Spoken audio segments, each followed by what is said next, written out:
Assalamualaikum warahmatullahi wabarakatuh. Selamat pagi para mahasiswa pengikut pembelajaran mata kuliah ekonomi pariwisata pertemuan ke-13 pada hari ini.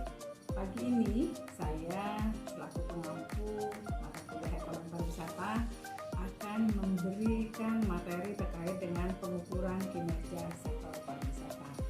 Para mahasiswa mungkin sudah sangat memahami bahwa pengukuran kinerja sektor pariwisata itu memiliki beberapa indikator, diantaranya adalah terkait dengan jumlah kunjungan wisatawan, baik wisatawan Nusantara maupun wisatawan mancanegara, kemudian indeks daya saing yang juga menjadi salah satu tolak ukur dari kinerja sektor pariwisata.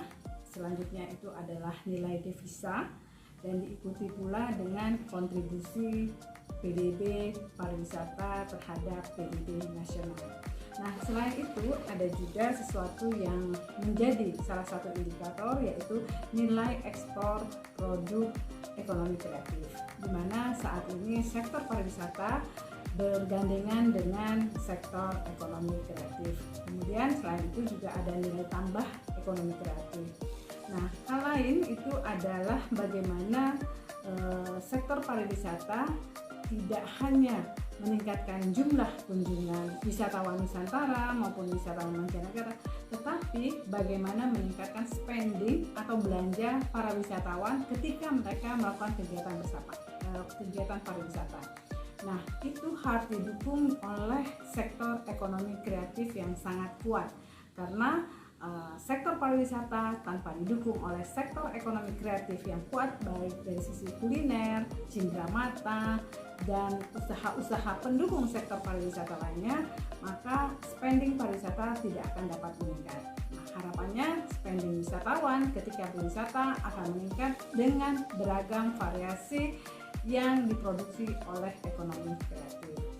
Nah, hal lain yaitu adalah peningkatan jumlah produk pariwisata nasional. Jumlah produk pariwisata nasional ini tidak hanya berupa produk barang tetapi juga jasa. Bagaimana kegiatan MICE, event itu mengalami peningkatan setiap tahunan. Hal lain adalah peringkat Travel and Tourism Competitiveness Index atau indeks daya saing. Itu juga untuk sektor pariwisata Indonesia setiap 2 tahun sekali mengalami penilaian, dan itu menunjukkan angka yang signifikan meningkat.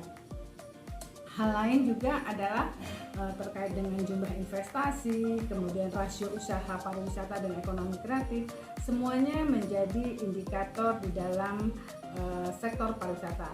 Dan yang terpenting lagi adalah jumlah tenaga kerja sektor pariwisata, yang harapannya ketika pada masa sebelum COVID itu trennya mengalami peningkatan, namun pada saat COVID sektor pariwisata adalah sektor yang sangat terdampak dalam sekali.